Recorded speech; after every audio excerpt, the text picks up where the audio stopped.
contrary to what you might think with that music, I'm not exactly feeling super happy at the moment.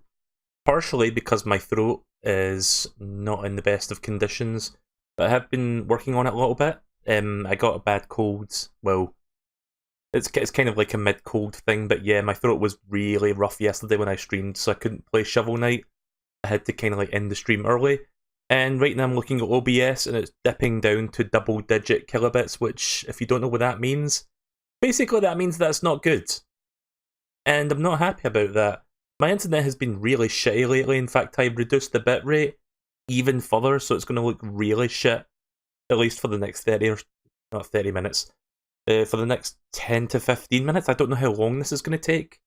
But before we do Shovel Knight, I just want to quickly go over we got like 2 presentations yesterday. I didn't talk about either of them. I watched them off the stream.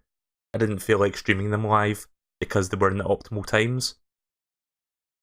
But basically, we got a State of Play, which is like the PlayStation Direct. That's what I'm just going to call it because you know exactly what I mean by that.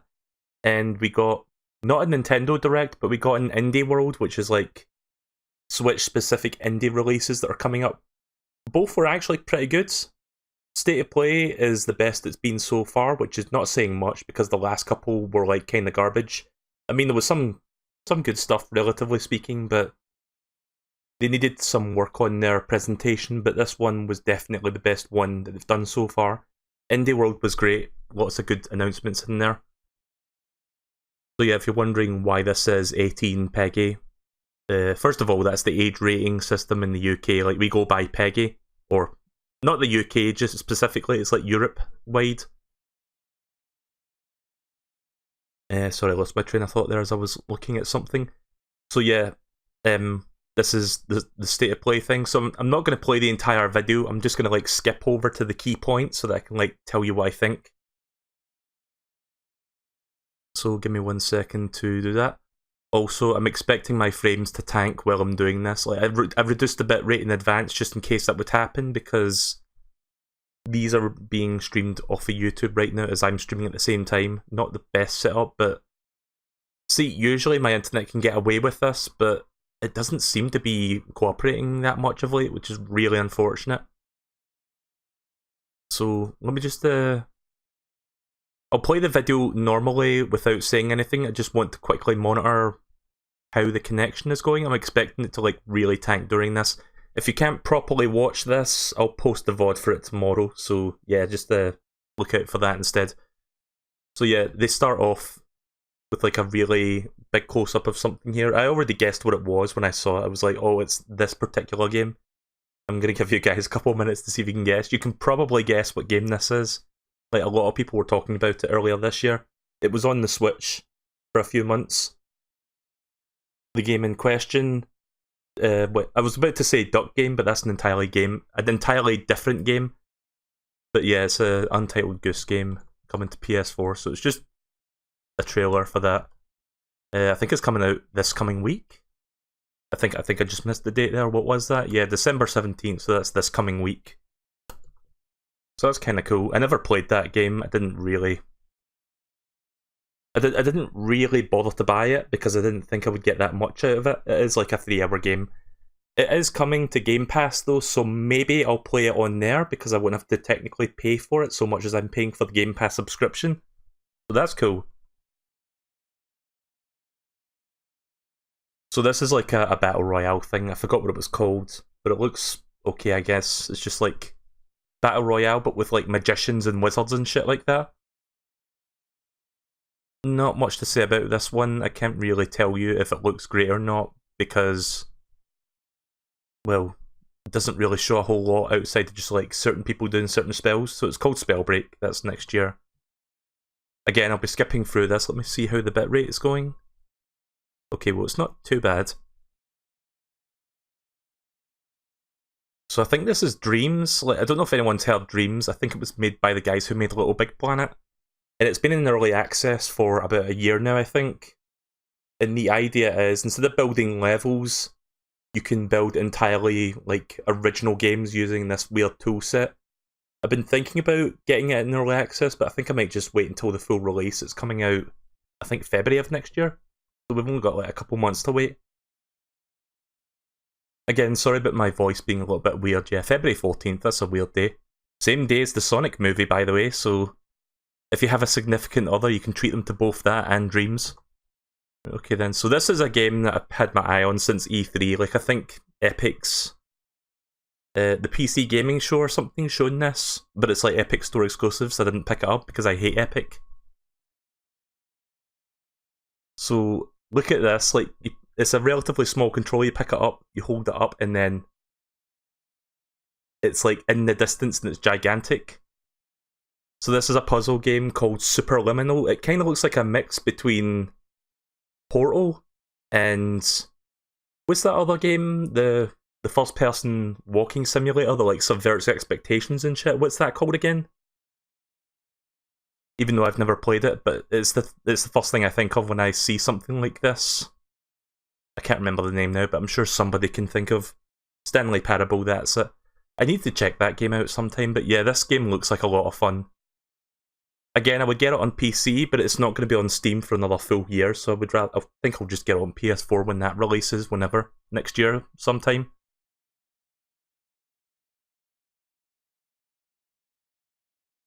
And then this one, apparently this is made by the guy who made Out of This World.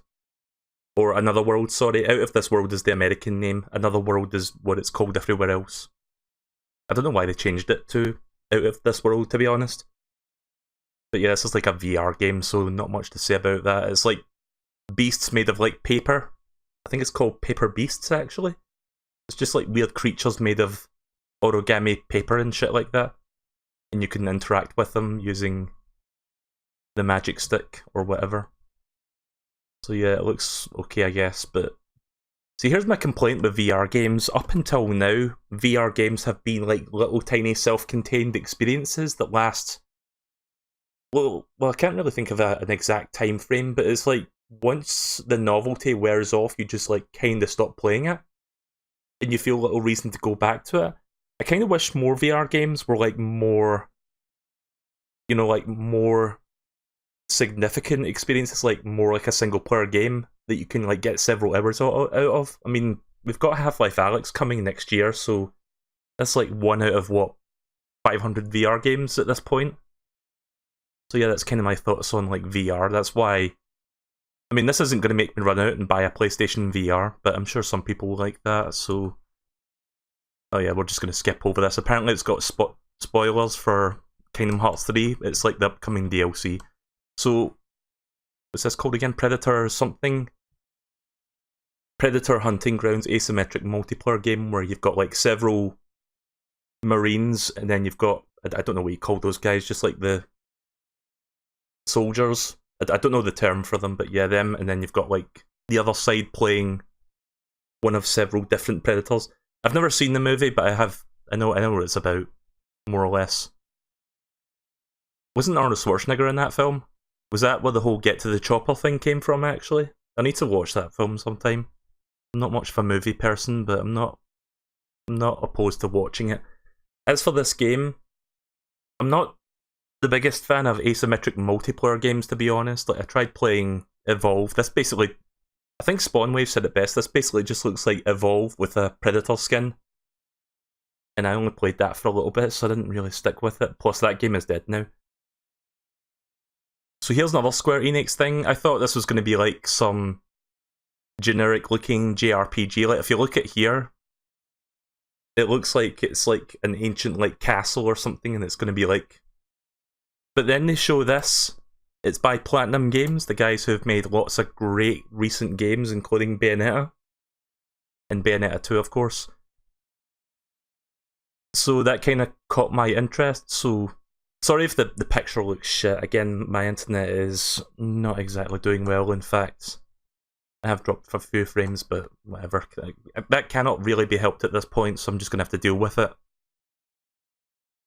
But yeah, it's Square Enix published, but it's not a traditional Square Enix game. It's a Platinum game.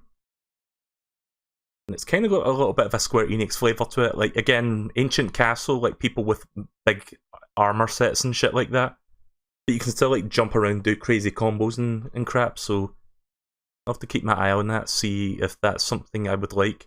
I skipped Astral Chain for some reason, so If I don't get that next year, I might get this instead. I'll have to wait and see how it plays. Called Babylon's Fall, by the way. So, the world's worst kept secret right now.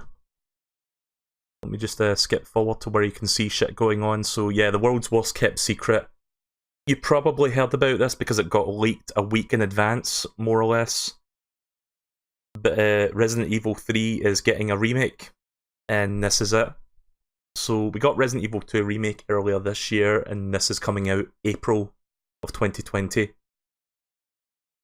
And it looks good. It looks like they're using the same engine and the same assets, so I guess it makes sense they were able to get 1 and 2. They were able to get 2 and 3 out relatively close to each other.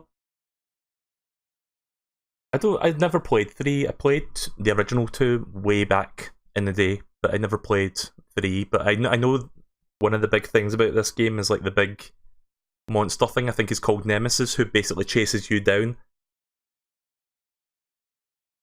So I might look into this, I don't know, I'll have to wait and see.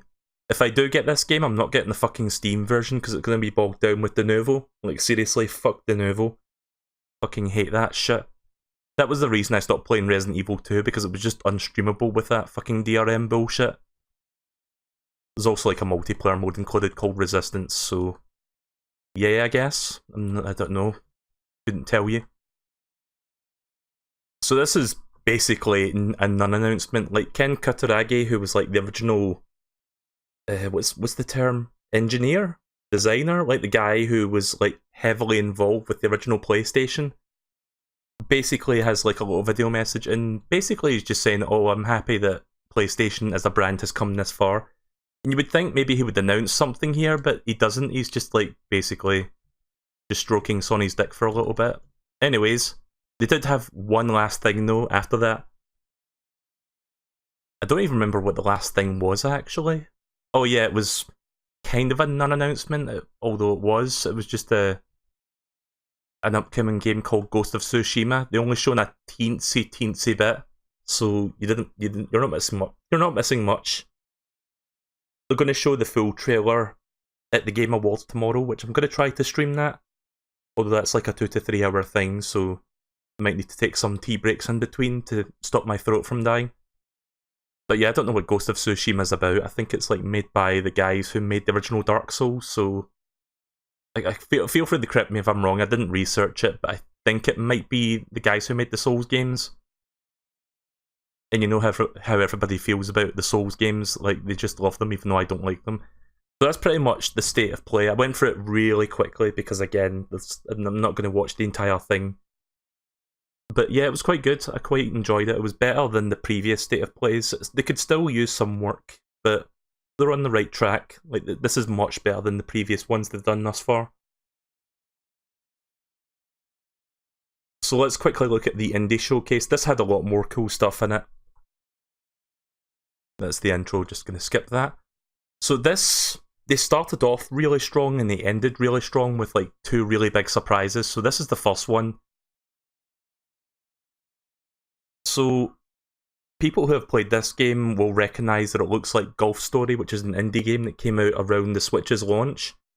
I've heard really good things about it, but I've never played it myself, even though I bought it, never got around to it. And then you see like a tennis court. So you can play tennis in this one. I don't want to fast forward in case I miss another part. So you can play tennis.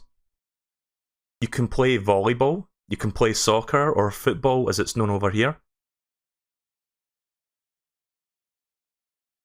And you can do a bunch of weird shit like that. And then there's baseball at fucking cinder block. So yeah, sequel to Golf Story, Sports Story, that looks really interesting. I'll need to get around to playing Golf Story because I would probably get Sports Story as well. It looks kind of cool. It's like an RPG, but you've got like little sports minigames in there as well. So yeah, they're just talking a bit more about it. It's an RPG mixed with like sports. I'm not really a big sports person, but I like that angle. So that's coming out not too far from now, like about up to 6 months from now, I think. And then here is Streets of Rage 4, which looks really good. I played Streets of Rage 1 on the Genesis growing up. I never played any of the follow-ups. But I know this is like a beat 'em up that a lot of people who grew up with Sega love, so this looks like a nice follow-up to the original trilogy. I heard the 3 wasn't that good, but 1 and 2, a lot of people say are like really great games. But yeah, Streets of Rage 4 coming out within the first half of 2020, so that's cool. So this game's called Gleam Lee. I'd never heard of it. It looks like the art style reminds me of a Hollow Knight. And I think the gameplay looks a bit Hollow Knight-esque as well, like Metroidvania, where it's like, I hate saying this, it's the Dark Souls of Metroidvanias, where you can die very easily if you don't do the right thing at the right moment. Don't have much to say about that other than that. That's basically what that is. Now this... wait a minute, was it this one? No, this wasn't the one I was thinking of, but this game's called Bacon Switch. I don't even know what to make of this one, to be honest. But the idea is you're like cooking food to give to like this big monster overlord that you worship. I think that's what it's about. It's kind of like Overcooked, even though I've not played that game, but I'm pretty sure it's similar to Overcooked. And it's like a multiplayer game as well, so that means I won't be playing that because I don't have any friends, which, big shocker, I know. So yeah, that one's called Bacon Switch. Looks okay, but probably not for me. This was the one that really piqued my interest, Super Mash. Also, don't mind that code, that was just something they were showing for a specific reason. So the idea behind this one, this indie game, is you take 2 genres and you mash them together. And I think there's like a bunch of like little settings that you can tweak in between to like change it up and like give it some nuance. But basically it randomly generates a full game based on 2 genres that you collide with each other. So you can make like an RPG cross with like a platformer, you can make a fighting game cross with a puzzler, you can, I don't know, you can do all sorts of shit. It sounds really fucking cool. Unfortunately, it's not coming out till like mid next year, whereas it's on the PC, but again, Epic Store exclusive, so fuck that shit. I'm just gonna wait for the Switch version. But yeah, if this is as cool as it sounds, I'd probably stream this. This seems like something I'd get a lot of mileage out of. Yeah, it's coming out. Apparently the Steam version, the Epic version exclusivity apparently affects the console release, which I didn't even know that was a thing. Maybe I'm wrong on that, but it did just come out on the Epic Game Store, and that May 2020 is like 6 months from now, so I think that's why this game didn't shadow drop today, or yesterday, when this thing happened. I could be wrong again, but I'm pretty sure Epic just gave them like $1 million or something to, like, you know, not release it on the Switch, even though it was in this indie showcase. Thanks, Epic. Speaking of shadow drops, Talos Principle, I've never played this, but it looks good. I think I've got it on Steam actually, I've just never gotten around to playing it. But yeah, this dropped yesterday. And even though you can't see it because I've set it to 360p, it's like 60 frames per second, which is good to see for games like this, because I hate it when Switch ports downgrade the frame rate. So yeah, I don't know if I'll pick it up again on Switch. I still need to play the Steam version. I think I would rather just play it there. I don't know what kind of game this is though. It's like a pirate sort of game. What was it called again? Let me just sail forth. Yeah, so it's just like a pirate game. There wasn't much to say about this. And then here is Dauntless, which is basically an easier... Oh, excuse me.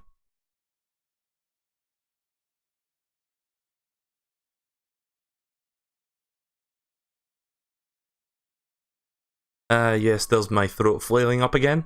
So yeah, this is basically, I don't want to say easier, it's basically a more simplified, streamlined, easier to grasp Monster Hunter-esque game. I've tried getting into Monster Hunter, I played 4, I couldn't get into it, I tried, but there was just like too much shit going on that I like really lost my interest early on. So this is more like more graspable, more easier to understand, more streamlined. I don't know what to say really, but it's basically Monster Hunter, but more accessible. That's probably the best way to put it. I actually played a little bit of this today because it released yesterday on the Switch. It's a free-to-play game. It's alright. I played like the first hour or so of it with D earlier. But yeah, I think it's also on the PS4, Xbox One, and I was going to say Steam, but nope, Epic again. Because of course it is. I really fucking hate Epic's business practices right now, like seriously. But yeah, I'll put a bit more time in this. Maybe I'll do like a stream or two of it if I really get into it, but I'm not making any promises on that front. I'm going to fast forwards. What's this one called? Murder by Numbers? Oh yeah, this is just a visual novel, but you've also got like Sagoku, I think it's called. You know that puzzle thing? Oh wait, it's not Sagoku, it's Picross. I like Picross. I don't play that many visual novel games, I mainly play like Phoenix Wright and that's it. This one I didn't know about, Oddworld Stranger's Wrath. I've never played this Oddworld game. I've only played like the original Abe's Odyssey. But yeah, this one looks interesting. It's like kind of a first-person shooter kind of thing. But of course, being an Oddworld game, it's got like its own weird sense of humour and shit. Like, you have a crossbow that like fires animals and critters and shit. Like you see the little bug thing on it. So yeah, that's coming out very soon. Runs at 60 frames per second based on that video they were showing. And then Skatebird. No, I'm not talking about Corviknight from Pokemon Sword. So yeah, this looks kind of cool. I don't think it's coming out till like later in 2020, but I'll definitely check this one out because I do miss the Tony Hawk style games. Yeah, late 2020, so it won't be till like, I don't know, autumn at the earliest. And then you got a platformer slash action sort of game going on here with like a noir comic style thing. Liberated. Yeah, I might forget the names of these things, so I'm just going to see if I can find the names of them if I do forget. So let's see, what game is this? Oh yeah, this was like a dungeon crawler, but your weapons are like boyfriends? I don't understand the concept. Yeah, your weapons are basically boyfriends, and it's like a cross between a dungeon crawler and a dating sim. So you date the weapons that you use to beat up monsters? That breaks my brain on so many levels, trying to... That's almost like a Super Mash game, like, crossover thing. It's like, okay, let's cross a dating sim. In fact, I wouldn't be surprised if it was at this point. Let's cross a dating sim with a dungeon crawler, and then you get Boyfriend Dungeon. They loved it so much, they're selling it separately. Dreamscape, I don't remember what game this is, actually. It's like an action game, yeah, a hack and slash action game. This is one of those ones they just kind of glossed over really quickly, so I couldn't really take in what made it unique or like really good. Well, except for that, I guess. When you go into a different world. I'll be starting Shovel Knight very shortly. Sorry if this is boring without any audio to back it up. I've been talking for like, what, almost 25 minutes at this point? So yeah, Dreamscaper, that's alright I guess. Oh yeah, this is made by the guys who made The Escapists from Team 17. I've never played The Escapists, so I can't tell you one way or the other if this game is for me or not. Called The Survivalists. Again, I feel bad for not really saying much about this one, just because I'm not familiar with the game that preceded this. But yeah, if you like The Escapists and you want more of that, then I guess this is for you. I like how everybody on the island is just bald for some reason. Like does nobody on this island... Is no one on the island able to grow hair for some reason? That's like the only thing I can say. So, you'd think this would end here, but of course, Nintendo being Nintendo, they teased one last thing. And that one last thing, I'm just going to fast forward to the actual game. So yeah, basically, I've not played it yet, I've been meaning to get around to it. I own a copy, physically, on Switch. But Axiom Verge is getting a sequel, and it's coming out next year, I think. Apparently they spent 4 years in development on this one, so it's not like something they made in like a year and then just like released it. But yeah, Axiom Verge is like a Metroidvania, which I like Metroidvanias. I'll need to get around to playing Axiom Verge 1 at some point. Whether I do it on the stream or not, I don't know, but I'd probably enjoy Axiom Verge. So that's pretty much everything from both presentations. Again, I didn't have the chance to stream both yesterday because they were at the wrong times. Plus my throat was not feeling amazing. I mean, my throat is still kind of bad, but it's not as bad as it was yesterday. I've been drinking a lot of tea today to help with that. So yeah, overall thoughts, decent presentations. I do hope we get a new Nintendo Direct, like in January, like we usually do. And the game I'm looking forward to the most out of all of that might be Super Mash, because I love, in fact, let's go back and look at that again, just so I can show you. Let's see, it was here. So yeah, again, Super Mash. Just this idea that you can combine like two genres and then you get something completely different or something unique every time you do it. So yeah, there's an example there, platformer and JRPG. And then you get weird different combinations and then it affects the entire game, not just the title screen there. So this one seems really exciting. I hope it's as fun as it looks, because they've sold me on this concept and I can't wait for it to come out on Switch. Albeit 6 months from now, but I look forward to picking it up eventually. They've even got like a 3D thing in there as well. Like I didn't even know there was 3D in that. Must have missed that the first couple times I saw it. So yeah, that's my pick of the whole presentation, or both of the presentations, like both State of Play and the Indie World. Like Super Mash, I hope it is great, because I would like to stream that whenever that comes to Switch. And of course there's other games there as well to come as well. So yeah, pretty decent showcase overall.